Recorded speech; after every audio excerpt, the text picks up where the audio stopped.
하나님 말씀 신약성경 요한복음 15장 8절 한 절 보도록 하겠습니다. 요한복음 15장 8절 한 절입니다. 하나님 말씀 받으실 때 자리에서 일어나 주시기 바랍니다. 하나님 말씀이 이러합니다. 너희가 열매를 많이 맺으면 내 아버지께서 영광을 받으실 것이요 너희는 내 제자가 되리라. 아멘.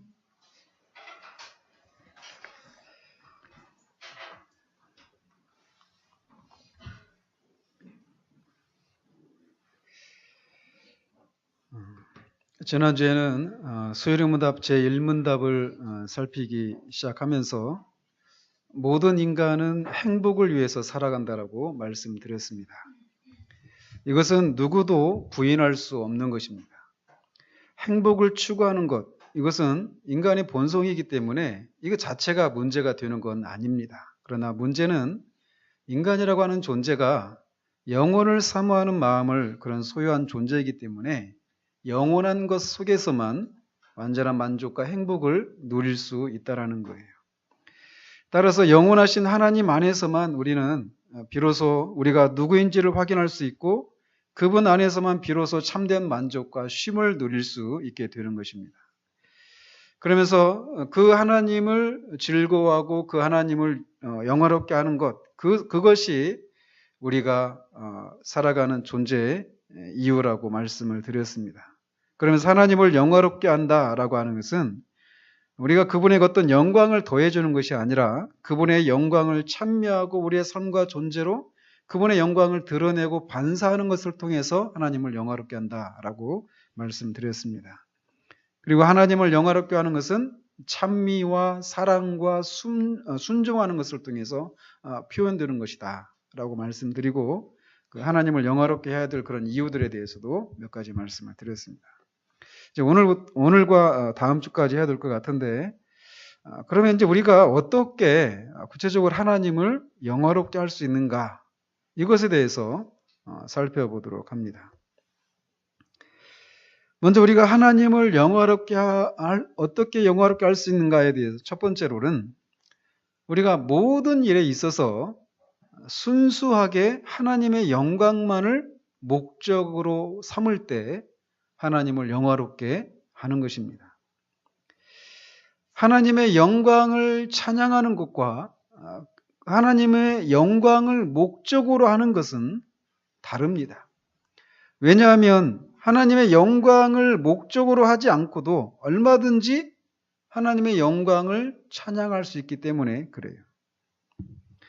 그러나 우리는 하나님이 우리의 모든 행위에 궁극적인 목적이 되어야 합니다. 그리스도는 요한복음 8장 50절에서 나는 내 영광을 구하지 않는다라고 말씀하십니다. 주님이 삶을 사셨지만 그 주님의 삶의 그 모든 목적은 당신을 보내신 아버지 하나님을 영화롭게 하는 것이었어요.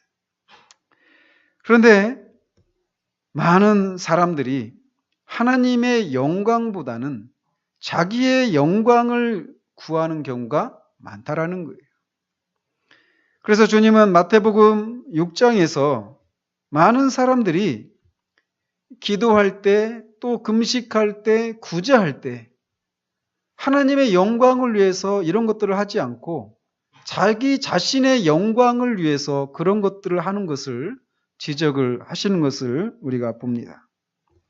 그들이 이렇게 구제를 하고 기도하고 금식하는 동기는 무엇이냐면 하나님의 영광이 아니라 그런 행위를 통해서 사람들로부터 칭찬을 받고 자기 자신이 영광을 취하는 것, 그것이 그들의 행동의 동기였고 목적이었다는 것이죠.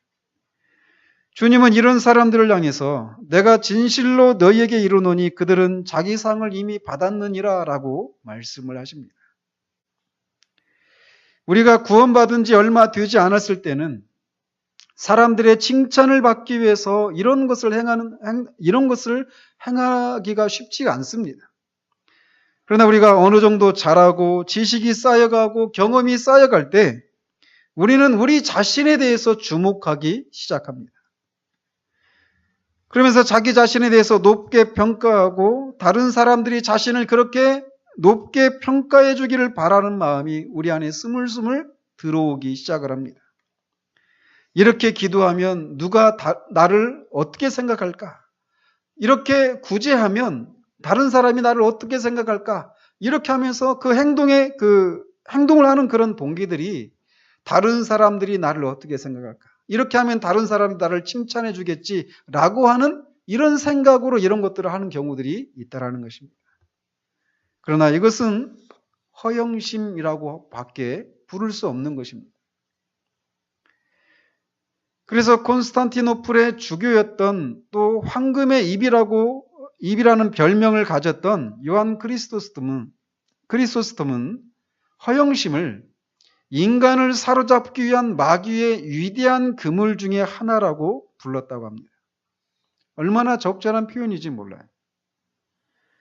또한 카르타고의 감독이었던 키프리안이라고 하는 감독도 사탄은 무절제로 넘어뜨릴 수 없는 사람을 자만과 허영심으로 꺾는다라고 말했다고 합니다. 그러므로 우리 모두 자기 자신을 높게 생각하는 어리석음에 빠지지 않아야 합니다. 모든 행동을 함에 있어서 오직 순수하게 우리 자신의 영광이 아니라 오직 순수하게 하나님의 영광만을 목표로 삼아야 한다라는 거예요. 우리는 우리의 명예나 재산 그리고 다른 사람들과의 관계에 있어서도 하나님의 영광을 더 우선시해야만 합니다. 이런 것들이 하나님의 영광과 충돌을 일으키는 경우 우리는 하나님의 영광을 우선시해야 한다는 거예요. 하나님의 영광을 추구하기 위해서 사람들과의 관계가 어려움이 생기게 되기도 하고 재산상의 손해가 나기도 하고 우리의 명예가 실추되는 일이 있다고 하더라도 우리는 하나님의 영광을 목표로 해야만 합니다. 세례 요한처럼 주님이 흥하시고 나는 쇠도 좋다라고 하는 이런 정신이 우리를 지배해야 한다라는 거예요. 우리는 주님이 십자가의 고난을 앞두고 땀이 피가 되는 그런 기도를 하시면서 나의 원대로 마옵시고 아버지의 원대로 하옵소서라고 하셨던 것을 기억합니다. 만일 하나님 아버지께서 자신의 고난을 통해서 또 큰 영광을 얻게 된다면 기꺼이 고난 당하겠습니다라고 하는 그런 기도였던 것이죠.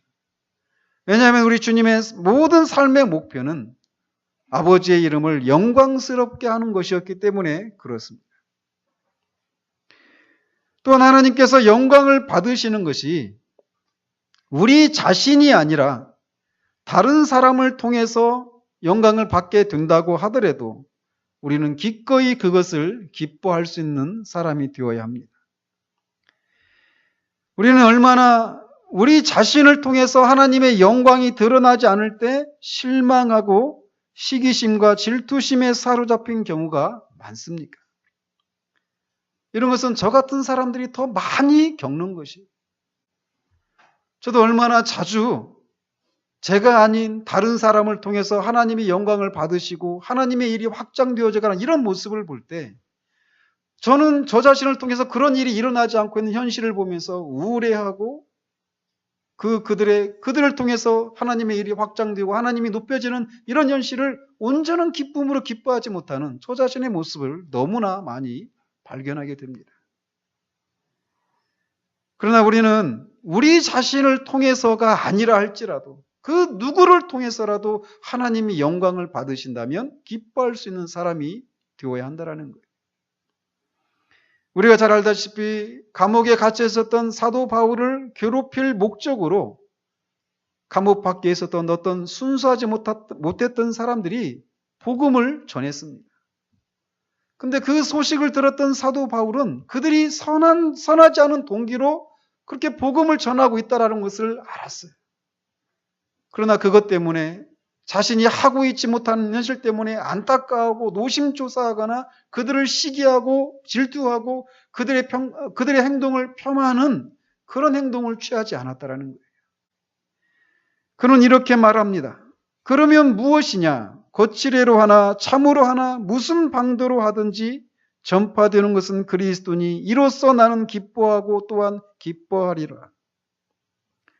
우리에게 이런 자세가 필요하다라는 것입니다. 누구를 통해서든지 내가 아니라 하더라도 심지어는 나는 오히려 더 낮아지고 깎아지고 쇠잔해지는 일이 있다 하더라도 다른 누구를 통해서든지 하나님이 영광을 받으신다면 그것으로 기뻐할 수 있는 것, 이것이 우리가 순수하게 하나님의 영광만을 추구하는 것입니다. 이렇게 우리가 모든 행동에 있어서 순수하게 하나님의 영광만을 추구할 때 그것이 바로 하나님을 영화롭게 하는 것입니다. 두 번째, 우리가 우리의 죄를 하나님 앞에 정직하게 고백할 때 하나님을 영화롭게 하는 것입니다. 하나님께 우리의 죄를 솔직하게 고백하는 것은 하나님을 영화롭게 하는 것이에요. 그래서 여호수아는 베델 전투에서 패한 원인이 하나님께 바쳐진 물건을 아간이 훔친 것 때문이라고 하는 것을 알고 아간에게 이렇게 말을 합니다. 내 아들아 청하노라. 이스라엘의 하나님 여호와께 영광을 돌려 그 앞에 자복하고 라고 말합니다. 자신의 죄를 숨기거나 변명하지 않고 솔직하고 겸비하게 인정하고 고백하는 것은 하나님께 영광을 돌리는 것이라는 거예요. 그러나 이와 반대로 자신의 죄를 인정하지 않고 변명하는 것은 하나님의 명예를 손상시키는 것입니다. 그 대표적인 경우가 선악을 알게 하는 나무의 과실을 따먹었던 아담이 하나님으로부터 네가 어떻게 해서 이런 일을 했느냐라고 하는 질문을 받았을 때 대답하는 것을 통해서 드러나고 있습니다. 그는 자신의 죄를 인정하기는 했지만 하나님을 걸고 넘어졌습니다. 하나님이 주셔서 나와 함께 있게 하신 여자, 그가 그 나무 실과를 내게 주므로 내가 먹었나이다. 즉 만일 하나님이 그 여자를 자신에게 주지 않으셨다면 자신은 죄를 짓지 않았을 것이라는 거예요. 아담이 이렇게 대답하는 것은 자신이 죄를 짓게 되는 데에는 하나님도 일정 부분 책임이 있다라고 하는 것을 말하는 것입니다. 우리는 자주 우리 자신이 죄를 짓게 될 때도 이렇게 하는 경우들을 보게 됩니다. 왜 내가 죄를 지을 때 하나님이 말리시지 않으셨습니까? 왜 내가 죄를 지을 수 없도록 은혜를 주시지 않았습니까? 라고 우리 마음속에 항변하는 경우들이 있다는 것이죠. 그러나 이런 항변은 하나님을 죄의 조성자나 방관자로 만드는 것이라고 하는 것을 알아야 합니다. 그러나 자신의 죄를 정직하게 인정하는 것은 하나님이 언제나 공의로우시다라고 하는 것을 인정하는 것이 되기 때문에 그를 높이는 것입니다. 범죄한 다윗이 그의 참회시인 시편 51편 4절에서 이렇게 말을 합니다. 주께서 말씀하실 때 의로우시다 하고 주께서 심판하실 때 순전하시다 하리이다. 우리의 죄를 정직하게 자발적으로 하나님 앞에 고백하는 것은 하나님을 높이는 것이라고 하는 것을 우리가 기억을 해야 합니다. 세 번째로 우리는 믿음으로 하나님을 영화롭게 할 수 있습니다. 우리는 예배 전에 항상 우리의 불신앙을 하나님 앞에 고백을 하고 그리스도의 보혈로 깨끗게 해주시기를 구합니다. 불신앙은 하나님의 명예를 손상시키는 것이기 때문에 그렇습니다. 이것은 하나님을 하나님으로 인정하지 않는 죄악이에요. 그래서 사도 요한은 그의 첫 번째 서신 5장 10절에서 하나님을 믿지 아니하는 자는 하나님을 거짓말하는 자로 만드는 것이다 라고 말을 합니다. 하나님은 성경을 통해서 우리에게 끊임없이 그분이 선하시고 신실하시고 사랑이시고 능력이 많으신 분이시다라고 말씀하십니다. 그런데 그분을 믿지 않는 것은 그렇게 말씀하신 하나님이 거짓말쟁입니다라고 말하는 큰 죄악이라는 것이죠. 그렇기 때문에 그 하나님을 말씀하신 대로 믿는 것은 하나님을 영화롭게 해드리는 것입니다. 그것은 하나님을 참되시다고 인정하는 것이 되기 때문에 그래요. 사도 바울은 로마서 4장에서 아브라함이 믿음으로 하나님께 의롭다 영임을 받았다라고 하는 것을 논증하면서 이렇게 말을 합니다. 아브라함이 바랄 수 없는 중에 바라고 믿었으니 이는 네 후손이 이 같으리라 하신 말씀대로 많은 민족의 조상이 되게 하심이라. 그가 100세나 되어 자기 몸이 죽은 것 같고 사라의 태가 죽은 것 같음을 알고도 믿음이 약하여지지 아니하고 믿음이 없어 하나님의 약속을 의심하지 않고 믿음으로 견고하여져서 하나님께 영광을 돌리고, 이렇게 말을 합니다. 우리가 알다시피 아브라함은 이미 100세가 되었고 그의 부인 사라도 경수가 끊겼어요. 더 이상 생물학적으로는 아이를 가질 수가 없는 그런 상황이었단 말이죠. 근데 그런 상황 가운데 있는 아브라함에게 하나님은 네 자손을 바다의 모래같이 하늘의 별과 같이 많게 해주시겠다라고 말씀하셔요. 현실적으로는 불가능하죠. 그런데 그가 그 상황 가운데서, 바랄 수 없는 그런 상황 가운데서 믿음이 약하여지지 않고 그렇게 말씀하신 하나님은 반드시 이루실 것이다라고 믿었다라는 거예요. 그것이 하나님을 영화롭게 하는 것이다라고 말하고 있다라는 것이죠. 다니엘의 세 친구들도 우상 숭배를 거절한 결과 평상시에 7배나 되는 그런 7배나 뜨거운 풀무불에 던져지게 되었을 때도 살기 위해서 타협하지 않습니다. 그러면서 느부갓네살 왕에게 왕이여 우리가 섬기는 우리 하나님이 우리를 맹렬히 타는 풀무불 가운데서 능히 건져내시겠고 왕의 손에서도 건져내시리이다라고 대답을 합니다. 우리가 종종 부르는 찬송가 가사처럼 우리 앞에, 뒤에, 옆에, 그리고 우리 위에 계신 하나님께서 자신을 지키실 수 있는 분이심을 믿고 그분께 우리의 모든 것을 맡기고 그를 신뢰하는 것은 하나님을 영화롭게 하는 것입니다. 이는 마치 우리가 가장 신뢰하는 사람에게 우리의 가장 소중한 것을 맡기는 것을 통해 그 사람을 인정하고 높이는 것과 마찬가지 이치입니다. 특별히 하나님의 손길이 느껴지지 않고 마치 그분으로부터 버림을 받은 것 같은 그런 상황에서 그분의 선하심과 신실하심을 믿고 끝까지 그를 바라는 것은 더욱 그를 높이는 것이 됩니다. 언제나 거기 계신 하나님, 그 하나님을 믿음으로 하나님을 기쁘시게 해드리고 하나님은 그들을 기뻐 받으셨다는 증거들을 우리는 성경에서 수없이 많이 발견합니다. 그들의 하나님이 예수 그리스도를 통해 우리의 하나님이심을 믿고 그를 바라는 것은 그분을 영화롭게 하는 것입니다. 네 번째로 하나님의 영광을 소중히 함으로써 우리는 그분을 영화롭게 할 수 있습니다. 하나님은 당신의 영광과 명성과 영예를 가장 소중하게 생각하십니다. 하나님은 이사야서 42장 8절에서 나는 여호와이니 이는 내 이름이라 나는 내 영광을 다른 자에게 내 찬송을 우상에게 주지 아니하리라 라고 말씀하십니다. 그래서 하나님은 당신의 백성들이 자신에게가 아니라 다른 우상들에게 영광을 돌리게 될 때 질투하시는 분이십니다.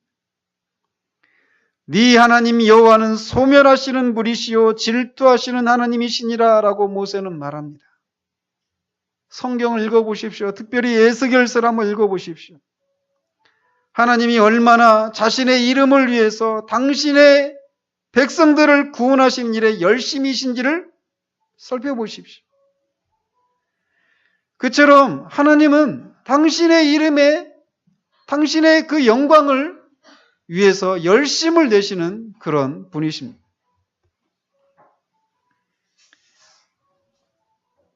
만약 제가 밖에서 깡패들에게 맞는 것을 우리 아이들이 본다면 우리 아이들이 매우 슬퍼할 것입니다.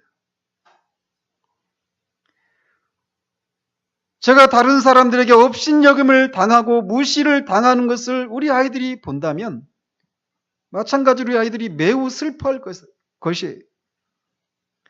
마찬가지로 우리가 하나님이 누군가로부터 비난을 당하시고 업신여김을 당할 때 그것을 인해 슬퍼하고 아파하는 것은 하나님의 영광을 소중하게 생각하는 것이고 그것은 하나님을 영화롭게 하는 것입니다.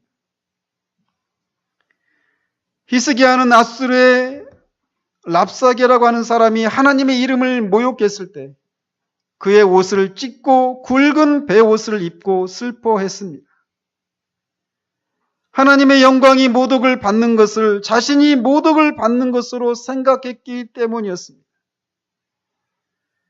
시편 기자는 주의 말씀을 지키지 아니하는 거짓된 자들을 내가 보고 슬퍼하였나이다 라고 말합니다. 사람들이 하나님의 말씀을 지키지 않는 것은 결국 말씀을 내신 하나님을 인정하지 않는 것이기에 하나님을 사랑하는 기자는 슬퍼했던 것입니다.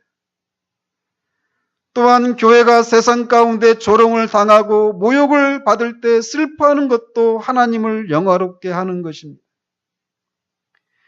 예레미야 선지자는 하나님의 심판을 받아 멸망한 예루살렘과 회파된 성전의 모습을 보면서 슬프다라고 시작하는 애가를 지었습니다. 교회 안에서 잘못된 가르침이 선포되고 교회의 거룩함과 순결함을 잃어버리는 것을 보고 슬퍼하는 것도 역시 교회를 통해 드러나야 할 하나님의 영광이 드러나지 않는 것을 슬퍼하는 것이 되는 것입니다. 하나님을 비난하는 것은 곧 우리 자신이 비난을 받는 것과 같다는 생각일 때 우리는 하나님의 영광이 이런저런 모습으로 훼손되는 것을 인해서 슬퍼하게 될 것입니다. 하나님을 온전하게 예배하지 않는 모습을 보면서도 우리는 하나님을 사랑한다면 슬퍼하게 될 것입니다. 하나님을 향한 사랑이 기쁘면 기쁠수록 그분의 영광을 소중하게 생각하고 그분의 영광이 훼손되는 것을 인한 슬픔도 커지기 마련입니다. 성경에는 얼마나 많은 하나님의 사람들이 하나님의 영광을 소중하게 생각해서 그분의 영광이 훼손되는 것을 인해서 슬퍼하고 애통해하는 모습을 발견하게 됩니까? 우리는 우리 자신의 명예가 손상될 때는 쉽게 상처를 받고 슬퍼하지만 하나님의 영광이 훼손되는 것을 인해서는 얼마나 슬퍼하는지 우리 자신을 돌아보아야 합니다. 우리가 아이들한테 꾸중을 하고 때는 어떤 교훈을 하고 그렇게 책망을 하고 말을 하고 있는데 그 아이가 딴청을 피울 때 우리는 얼마나 속이 상합니까? 근데 예배 가운데 하나님이 말씀하시는데 그 말씀에 대해서 우리가 귀를 기울이지 않고 그것을 가볍게 생각할 때 우리는 얼마나 그것을 슬퍼합니까? 우리 예배 태도를 통해서도 하나님을 영화롭게 하는가 그렇지 않은가가 드러나는 것이.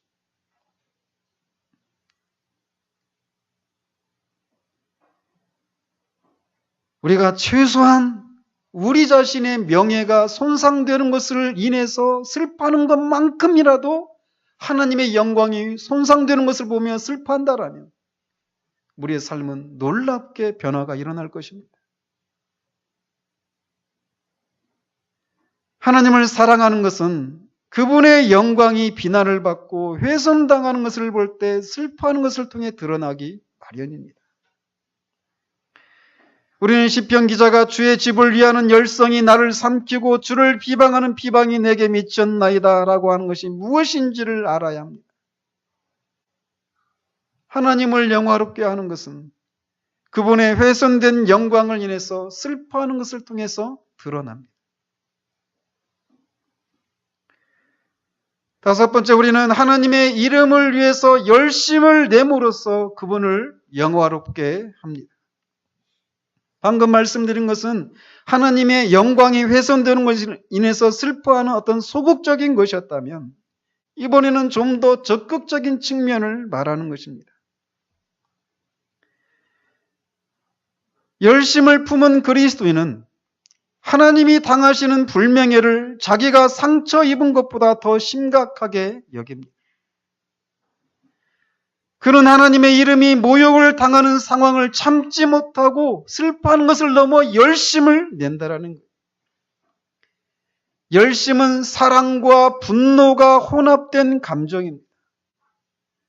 그래서 열심은 죄에 대한 분노와 하나님을 향한 사랑을 분출하는 것으로 나타납니다. 이스라엘 백성들이 광야의 부올에서 발람의 꼬임에 빠져 우상 숭배를 할 때 하나님은 그것에 대해서 진노를 하시고 이스라엘 백성들에게 연병을 내리셨습니다. 그날 하루에 24,000명이 죽었습니다. 그래서 모든 백성들이 회막에서 슬퍼하며 울고 있는데 그 숙연한 분위기 한복판을 거슬러서 시므온 지파의 한 지도자가 모압 여인 고스비를 데리고 장막으로 들어가서 음행을 합니다. 그것을 봤던 비느하스가 창을 들고 가서 그 두 사람을 창으로 찔러 죽여버립니다.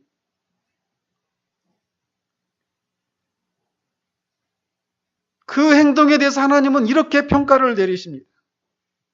비느하스가 나의 질투심으로 질투하여 이스라엘 자손 중에서 내 노를 돌이켜 내 질투심으로 그들을 소멸하지 않게 하였다. 칭찬을 하신 것이. 질투는 사랑의 깊이에 비례합니다.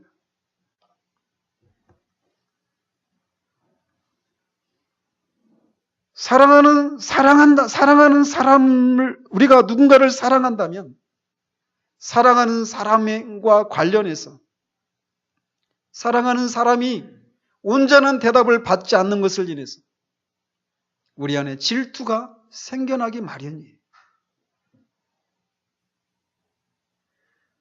하나님의 이름을 위한 이 열심, 이 하나님을 너무나 사랑했기 때문에 비느하스는 하나님의 그 질투심으로 죄악을 향해서 그런 분노를 표했던 것입니다. 신약에서도 우리 주님은 에베소 교회를 향해서 네가 악한 자들을 용납하지 아니한 것을 칭찬하셨습니다. 교회 안에서 일어나는 죄악에 대해서 사랑과 관용으로 침묵하는 것이 아니라 교회의 거룩함을 위해 악한 자들을 징계하고 처리하는 것을 주님은 칭찬하셨던 것입니다. 우리 주님도 2번에 걸쳐서 성전에서 돈 바꾸는 자들을 쫓아내셨습니다. 성경은 이런 주님의 행동을 주의 전을 사모하는 열심이 나를 삼키리라 라고 기록하고 있습니다. 하나님의 집은 만민이 기도하는 집이고 하나님을 예배하는 곳인데 그들이 성전을 장사꾼들의 거래 장소로 만들어 버렸던 거예요.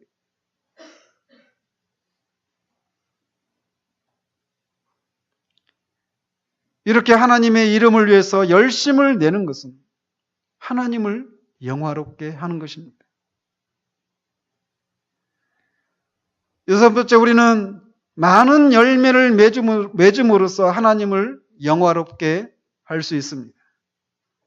오늘 우리가 본문으로 삼은 요한복음 15장 8절에서 너희가 열매를 많이 맺으면 내 아버지께서 영광을 받으실 것이다 라고 말씀하십니다. 하나님을 영화롭게 하는 것은 단순한 신앙 고백이 아니라 실제로 열매를 맺는 것을 통해서 드러나야 한다는 거예요. 하나님이 우리를 구원하신 것은 선한 일에 열심내는 친백성이 되게 하시기 위함이었습니다. 우리 주님은 이 땅에 사시는 동안 죄인과 가난한 자들의 친구가 되어주시고 앞 못 보는 자들의 눈을 뜨게 하시고 다리 저는 자들의 다리를 고쳐주시고 귀신을 쫓아내시는 삶을 통해 선한 삶을 사셨습니다.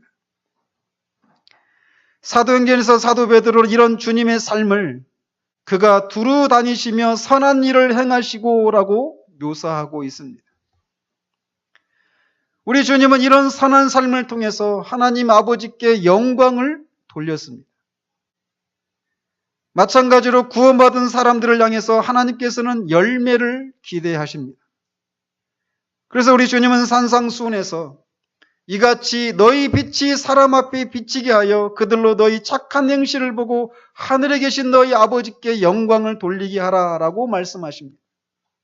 또한 사도 바울도 빌립보서 1장 11절에서 예수 그리스도로 말미암아 의의 열매가 가득하여 하나님의 영광과 찬송이 되기를 원하노라 라고 말을 합니다. 우리를 구원하신 것은 우리의 선행이나 우리의 열망에 의한 것이 아니라 아무런 조건이 없는 하나님의 은혜로 말미암아서입니다. 그러나 우리를 구원하신 데에는 목적이 있습니다. 조건은 없지만 목적이 있단 말이죠. 바로 이렇게 우리가 선하고 의로운 열매를 많이 맺는 것입니다. 주님의 저주를 받았던 입만 무성했던 무화과 나무처럼 여러 가지 종교적인 의무만으로 가득한 사람이 아니라 우리 내면의 변화를 통해서 삶 속에서 선한 열매를 맺는 것을 목적으로 하시고 우리를 구원하셨다는 거죠. 그러므로 우리는 사랑과 선행의 열매를 많이 맺어야 합니다. 하나님을 향한 사랑에 있어서도 우리는 점점 많은 열매를 맺어야 해요. 우리는 인간과의 관계 속에서 참 뜨겁게 사랑하다가 점점 사랑이 식어가는 것이 우리의 일반적인 경험이지만 하나님을 향한 사랑에서는 그런 것이 용납이 되지 않는다라는 거예요. 하나님을 향한 사랑도 우리는 점점 자라가야 합니다. 점점 풍성해져야 합니다. 이런 사랑과 선하고 의로운 열매를 많이 맺는 것을 통해서 우리는 하나님을 영화롭게 할 수 있습니다. 7번째로 우리는 우리 자신의 구원을 이루어냄으로써 하나님을 영화롭게 할 수 있습니다. 하나님은 하나님이 영광을 받으시는 것과 우리가 유익을 누리는 것을 연결시켜 놓으셨습니다. 마치 엄마가 맛있는 음식을 해 주었을 때 가족들이 맛있게 먹는 것을 볼 때 엄마가 뿌듯해하고 행복을 느끼는 것처럼 하나님은 우리가 하나님께서 그리스도를 통해서 주신 구원을 우리가 받아 누리면 누릴수록 하나님은 영광을 받으시는 것으로 간주하십니다. 어제도 우리 아이들이 집사람이 어떤 음식을 해주고 맛있게 먹었어요. 맛있냐고 물어보니까 맛있었대요. 정말 맛있는 사람은 발바닥으로 박수를 치라고 하니까 애들이 박수를 치더라고요. 진짜 맛있었나 봐요. 엄마의 행복은 그런 거죠. 정성스럽게 마련한 음식을 가족들이 맛있게 먹어주는 것. 그것이 엄마를 행복하게 해주는 거예요. 그런 것처럼 하나님도 우리에게 그렇게 하신다라는 것입니다. 그리스도를 통해서 우리에게 주신 구원에 속한 그 많은 복락을 우리가 힘써 누리고 만끽하는 것을 통해서 하나님은 영광을 받으신다라는 거예요. 따라서 우리가 말씀을 듣고 기도하는 것은 하나님을 영화롭게 하는 것이 될 수 있습니다. 왜냐하면 말씀을 통해서 그리스도를 통해 하나님께서 우리에게 주신 것들이 무엇인지를 알게 되고 또 기도를 통해서 그것을 맛보기를 소원한 것이 되기 때문에 말씀을 듣고 기도하는 것은 하나님을 영화롭게 하는 것이 될 수 있어요. 그래서 사도 바울은 에베소 교인들을 위해서 이렇게 기도를 합니다. 우리 주 예수 그리스도의 하나님 영광의 아버지께서 너희 마음의 눈을 밝히사 그의 부르심의 소망이 무엇이며 성도 안에서 그 기업의 영광이 풍성함이 무엇인지 알기를 원한다라고 기도를 합니다. 우리에게 주어진 것이 무엇인지를 알고 그것을 우리가 힘써 누릴 때 하나님은 영광을 받으십니다. 이런 면에서 우리는 우리 자신을 돌아봐야 합니다. 여러분은 예수 그리스도를 믿는 것이, 하나님을 섬기는 것이 즐겁습니까? 기쁘십니까? 그리스도를 통해서 여러분에게 주신 그 구원의 복락을 힘써 누리고 계십니까? 아니면 처음 예수님을 믿었을 때 내게 그런 은혜를 주셨지, 이런 추억을 곱씹으면서 마치 연금 생활자가 연금을 타먹듯이 그냥 그런 식으로 살아가고 있지는 않습니까? 여러분이 구원받으신 것이 날로 더 감사하고 기쁨이 있습니까? 우리가 그리스도를 통해서 하나님이 우리에게 주신 그 구원에 속한 모든 복들을 우리가 힘써 누리는 것은 하나님을 영화롭게 하는 것입니다. 하나님은 인색하신 분이 아니십니다. 그분은 후히 주시는 분이시라고 야고보 사도는 말을 합니다. 그분은 그래서 그리스도 안에서 우리가 상상할 수 없는, 필설로 묘사할 수 없는 그런 부유함을 우리에게 주셨습니다. 우리는 날마다 예배를 통해서, 말씀을 통해서, 기도를 통해서 그 하나님이 주신 것들이 무엇인지를 알고 그것을 힘써 누려야 합니다. 이것이 하나님을 영화롭게 하는 것이. 그러니 하나님을 섬기는 것이 힘들게 느껴지십니까? 이건 우리가 잘못 가고 있는 것이. 하나님을 섬기는 것이 우리에게 부담스럽고 힘들게만 느껴진다면 이건 우리가 정상이 아니라는 것입니다. 백지수표를 어떤 사람이 우리에게 주고 당신이 쓰고 싶은 금액을 써라. 그렇게 우리에게 줬는데 어마어마한 부자가 말이에요. 근데 고작 거기에다가 마이쮸 400원, 겨우 아이들 먹는 그 조잡한 음식, 그런 과자 부스러기, 그런 것이나 살 수 있는 금액 15,000원 딱 쓰면 그 사람을 무시하는 거란 말이죠. 그렇지 않아요? 하나님은 우리에게 말씀하십니다. 여기 너희를 위한 하늘에 속한 그런 잔치상이 너희에게 열려있다. 마음껏 먹고 마셔라. 근데 우리는 겨우 조금 맛본 것을 자랑거리로 삼고 나 옛날에 그거 맛봤어. 이렇게만 하고 있다라면, 그러면서 하나님 앞에 사는 삶을 부담스럽게 생각하고 의무감에 사로잡혀서 어렵게만 느끼고 있다라면 그건 하나님을 슬프게 해드리는 것입니다. 우리 자신을 돌아봐야 돼요. 하나님이 그리스도 안에서 우리에게 주신 그 복을 만끽하는 것, 그것이 하나님을 기쁘시게 해드리는 것입니다. 그것이 하나님을 영화롭게 하는 것이. 그러니 그리스도를 통해서 우리에게 주신 것들이 무엇인지를 힘써 알아야 되지 않겠어요?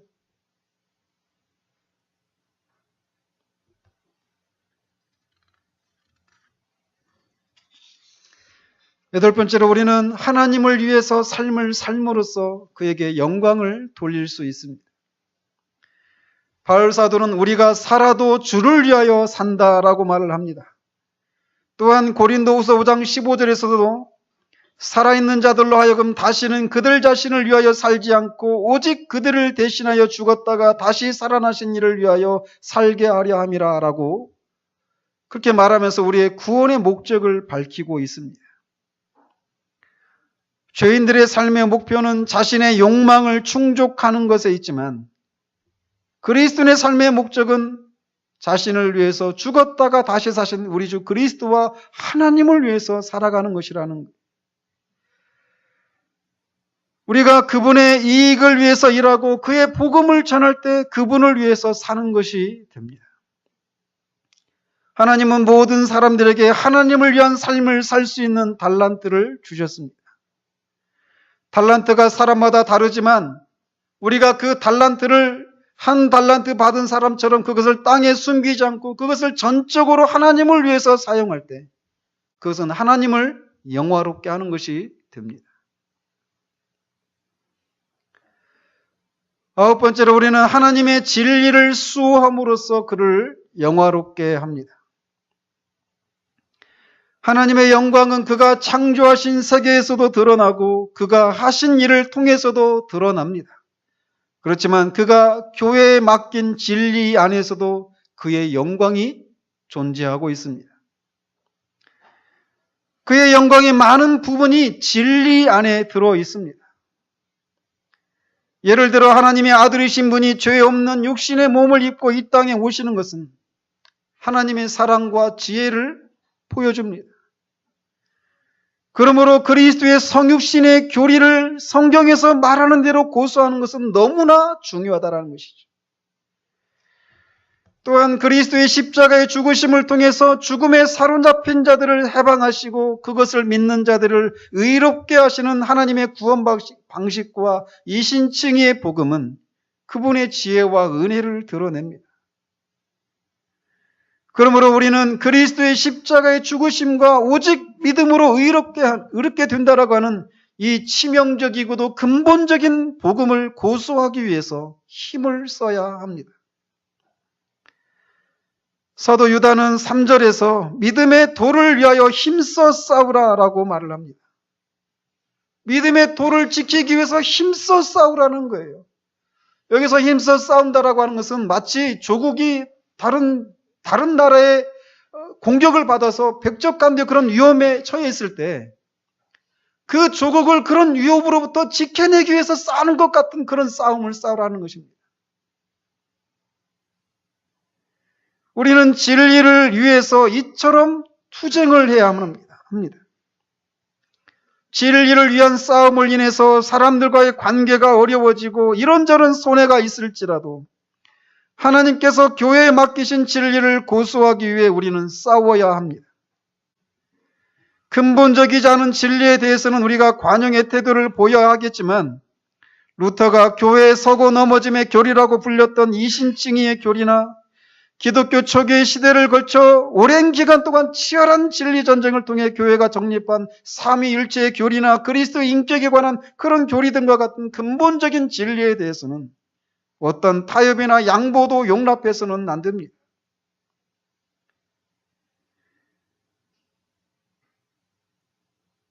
우리가 여기도 지금 제가 마실 물이 있지만 이 물은 깨끗한 물이라고 저는 믿고 먹습니다.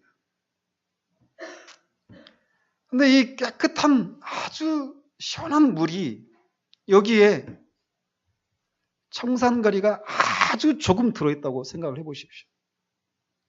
여러분 그 물을 마시겠습니까? 그런 물은 우리가 마실 수가 없는 거예요. 먹으면 죽습니다. 청산가리는 아주 작은 부분이에요. 그렇지만 그 작은 독이 깨끗한 물을 오염시키고 그 물을 마신 사람을 죽게 만듭니다. 교회 안에 들어온 근본적인 이런 진리들, 이 진리는 교회에 맡긴 많은 여러 가지 진리에 비해서 작은 부분일 수도 있습니다. 그런데 그 근본적인, 그렇지만 작지만 근본적인 그 진리가 훼손되어 있다면, 잘못되어 있다면 그것은 교회를 죽이는 거예요. 그것은 잘못됐어서 나는 은혜를 받고 있는데요. 그 은혜는 가짜입니다. 결국은 죽습니다. 그렇기 때문에 우리는 하나님이 교회에 맡겨주신 진리를 지키는 것을 통해서 그 진리 가운데 드러나야 될 하나님의 영광을 지키는 일을 위해서 우리는 힘을 써야 합니다. 그러므로 우리는 또 진리를 배우는 일에 힘을 써야 되는 것이, 우리가 믿는 바가 무엇인지, 성경에서 말하는 바른 교리가 무엇인지, 바른 진리가 무엇인지를 힘써 배워야 합니다. 내가 은혜를 받고 내가 삶이 변화됐고 이게 주관적인 경험이 먼저가 아니라 우리의 신앙과 삶의 유일한 표준이 되는 성경이 무엇이라고 말하는가를 아는 일에 힘을 써야 한다는 거예요. 왜냐? 바른 진리를 알지 못하면 우리가 죽을 뿐만 아니라 그 진리를 통해서 드러나야 될 하나님이 온전히 영광을 받지 못하기 때문에 우리는 진리를 지키는 일에 힘을 써야 합니다. 이렇게 진리를 지키는 것은 하나님을 영화롭게 하는 것입니다. 마지막으로 우리는 힘써 다른 사람들을 하나님께 인도하는 것을 통해서 하나님을 영화롭게 할 수 있습니다. 즉 믿지 않는 사람들에게 복음을 전해서 그들을 하나님을 찬양하는 자들로 만드는 것만큼 하나님을 영화롭게 하는 것은 없습니다. 왜냐하면 믿지 않는 자들은 그들의 존재와 삶 자체로 하나님을 영화롭게 하기는커녕 하나님을 대적하고 있는 사람들이기 때문에 그렇습니다. 그렇게 하나님을 대적하고 하나님을 인정하지 않고 하나님을 조롱하고 비난하는 사람에게 복음을 전해서 그들이 복음을 믿고 그리스도를 자신의 구세주로 주님으로 영접하고 하나님을 섬기는, 하나님을 영화롭게 하는 사람으로 변화된다라면 그것은 사탄에게 큰 타격을 주는 일이라고 할 수 있습니다. 하나님의 교회를 핍박하던 사울이 변화되어서 그리스도의 복음을 전하는 사도가 된 것. 이것은 사탄의 왕국에는 2배, 3배 타격을 주는 일이었을 것이 분명합니다. 반대로 그 사도가 교회 핍박자였던 포행자였던 사울이 변화되어서 사도가 된 것은 하나님 나라에 위해서, 하나님의 영광을 위해서 아주 큰 사건이 되었던 것이죠. 그러므로 우리가 이런 일에 쓰임을 받는 도구가 되는 것은 하나님을 크게 영화롭게 하는 것입니다. 전도의 목적도 교회 수를 불리고 재정을 확보하기 위해서 전도를 해서는 안 돼요. 교회 세를 늘려서 목사들 사이에서 인정을 받고 그것을 위해서 우리는 전도를 해서는 안 됩니다. 그걸 위해서 사람들을 전도의 자리로 내몰아서는 안 돼요. 전도를 하면 하나님이 이런저런 현세의 복을 주신다. 병도 고쳐주시고 재정이 풀리고 이런 동기로 전도를 해서도 안 됩니다. 전도의 목적도 다른 모든 것과 마찬가지로 하나님의 영광을 위한 것이어야 합니다. 하나님을 대적하는 사람을 복음을 전해서 하나님을 찬양하는 사람으로 바뀌는 것, 그것이 바로 전도입니다. 그러므로 전도만큼 하나님의 영광을 위한 것이 또 없다라고 할 수 있습니다. 여러분들의 불신 가족들을 위해서 기도하는 것, 그것도 하나님의 영광을 위한 것입니다. 하나님의 영광을 위해서 우리가 인정하는 하나님을 그들은 인정하지 않고 있는 현실을 보며 하나님이 그런 하나님이 아닌 것을 하나님이 드러내시기를 위해서 기도하고 그들을 복음을 전하고 그들을 그리스도께로 인도하는 것은 하나님을 높여드리는 것이라는 거예요. 이 이외에도 몇 가지 것들이 있지만 오늘은 여기까지 하도록 합니다. 우리 자신을 돌아보십시다. 여러분들은 정말 여러분의 삶의 이유가 하나님을 영화롭게 하고 그분을 즐거워하는 것에 있다라고 말할 수 있습니까? 그것이 여러분이 살아가는 이유입니다라고 말할 수 있습니까? 그것 때문에 가족을 부양하고 열심히 직장에서 땀을 흘리며 일하고 있고 공부하고 있다라고 말할 수 있습니까? 그것 때문에 결혼을 하려고 합니다라고 말할 수 있습니까? 그것이 정말 내 삶의 이유입니다라고 말할 수 있을 때 그게 바로 그리스도인입니다. 그제서야 비로 우리는 사람이 되는 거예요. 진짜 인간이 되는 것입니다. 그 삶은 우리의 삶을 억압하고 옥죄는 것이 아닙니다. 우리에게 말할 수 없는 자유함을 주는 것이고 참된 만족을 주는 것이고 참된 행복을 누리는 것입니다. 이 삶이 옛날 먼 기억 속에 아스라이 남아있는 그런 추억이 아니라 매일매일 현재적인 삶이 되어져서 그 삶을 통해 하나님을 영화롭게 해드리는 저 여러분들이 되시기를 우리 주님의 이름으로 축원드립니다. 기도하겠습니다. 하나님 아버지, 하나님을 어떻게 영화롭게 해드릴 수 있는가에 대해서 살펴가고 있습니다.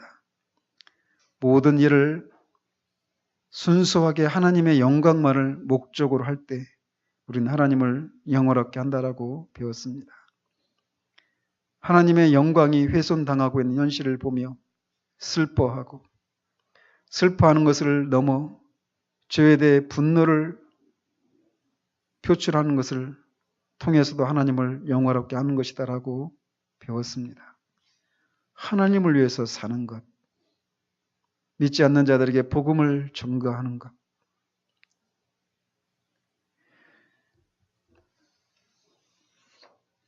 우리의 죄를 정직하게 하나님 앞에 고백하는 것, 진리를 수호하기 위해서 힘써 싸우는 것, 이런 것들을 통해서 하나님을 영화롭게 한다라고 우리가 살폈습니다. 짧은 시간 많은 것들을 얘기했지만 우리가 곰곰이 이 하나하나의 사실들에 우리 자신을 메워두고 나는 과연 어떠한가를 살피는 우리가 되어지기를 원합니다. 하나님이 하나님의 영광을 다른 누구에게도 주시지 않고 하나님의 영광이 훼손당하시는 것을 볼 때 질투하시기까지 분노를 표출하시고 또 하나님의 영광을 위해서 당신의 백성들을 구원하시는 것을 통해 결국은 하나님의 영광을 받으시는 그 열심을 우리 모두가 품고 살아갈 수 있는 자들 되기를 원합니다. 우리 자신의 명예를 위해서는 우리가 정말 불철주야 노심초사하며 깊이 상처를 받고 끙끙대면서도 하나님의 영광이 훼손당하는 현실을 보며 너무나 무감각하고 아무렇지도 않게 살아가는 그런 우리들 아니기를 소원합니다. 정말 우리 마음에 하나님의 영광을 보기를 소원하는 마음이 우리 가운데 있어서 그렇지 못한 현실을 보며 아파하는 그런 우리가 되게 하시고 적극적으로 또 하나님의 영광을 위해서 살아가는 그런 우리들의 삶이 될 수 있도록 주님 도우시기를 원합니다. 예수 그리스도 이름으로 기도합니다. 아멘.